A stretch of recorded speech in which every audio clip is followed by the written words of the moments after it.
Hi, Miranda.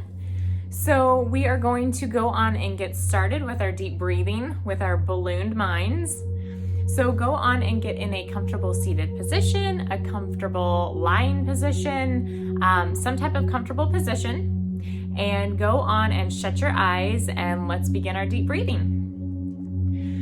So we're going to imagine our minds as our balloons, and it's big, empty space. There's no clutter, there's no thoughts, there's no negativity, just air. So with your eyes shut, you are going to start your deep breathing.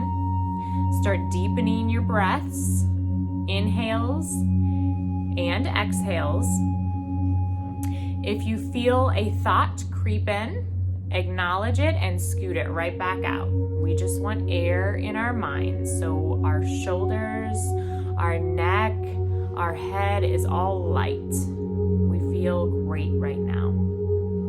So as you are deep breathing, listen to me and let's do a quick little body scan.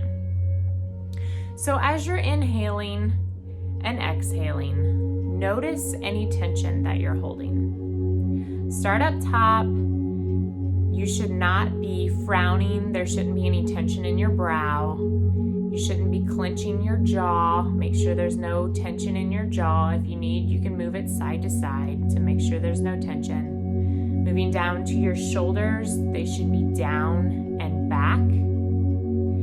When you get into your neck, make sure it's in neutral alignment. You're not scrouched over. And kind of wiggle your spine a little bit. Notice if there's any tension there. Down into your hips. And then when you get into your toes, all the way down to the bottom, make sure you're not monkey gripping them. Just have them relax. You can wiggle your fingers, wiggle your toes, and just breathe. And as you inhale, feel your balloon mind expand and get lighter. And as you exhale, I want you to release all the tension of your body. If you noticed any tension anywhere, on your exhale, just let it go.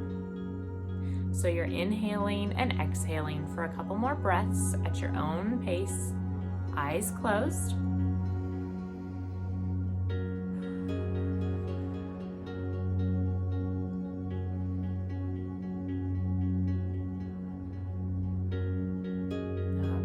Go on and wiggle your fingers and your toes, open your eyes, and let's begin our challenges for today.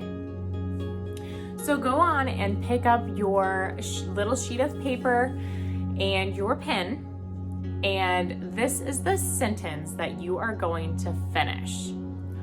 I am capable of, you finish. I am capable of. Whatever you want that last word, little sentence to be. So, as I always say, write it, read it, believe it. This is one that you should be reading several times today. You can read it several times tomorrow. You can read it several times for the next month or even 2 months.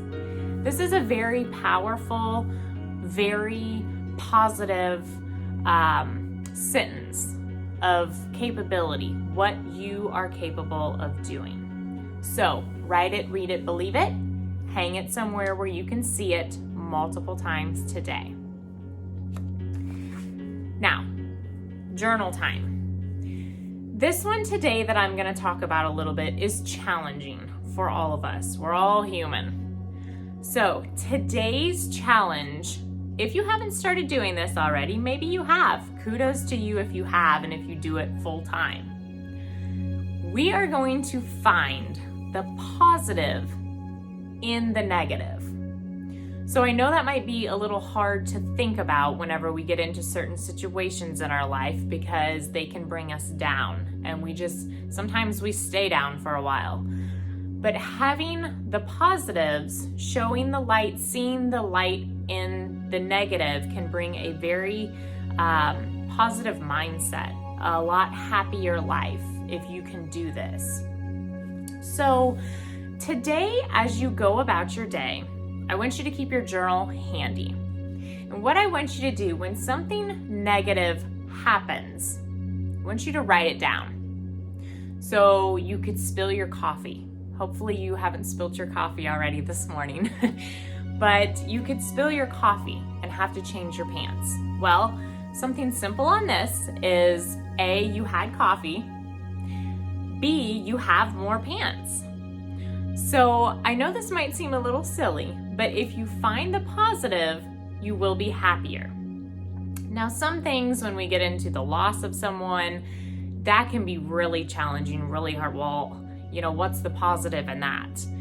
The positive in something like that would be the great memories that you have with that person, pictures that you can look back at with that person. So some things are going to be a little bit easier than others. Some will be really challenging, but try to find the positive. So finding the positive also creates a chain reaction. So if you start your day out and you spill your coffee and you grumble and gripe about it and do what you need to do, move on to your next thing. If something else happens, you grumble and gripe about it, look at negativity and move on to the next thing. Your whole day is going to be just kind of like a domino effect of negativity. But if you spill your coffee and you think, I'm grateful and thankful that I have new pants to put on. I can make another cup of coffee, or I can get one on the way to work or something. Then if you're confronted with another thing, you could find the positive in that. And another thing, the positive in that. So positivity and negativity is kind of like a domino effect. So if you're always finding the negative, most likely grumpiness can happen, grouchiness, just kind of having a blah day.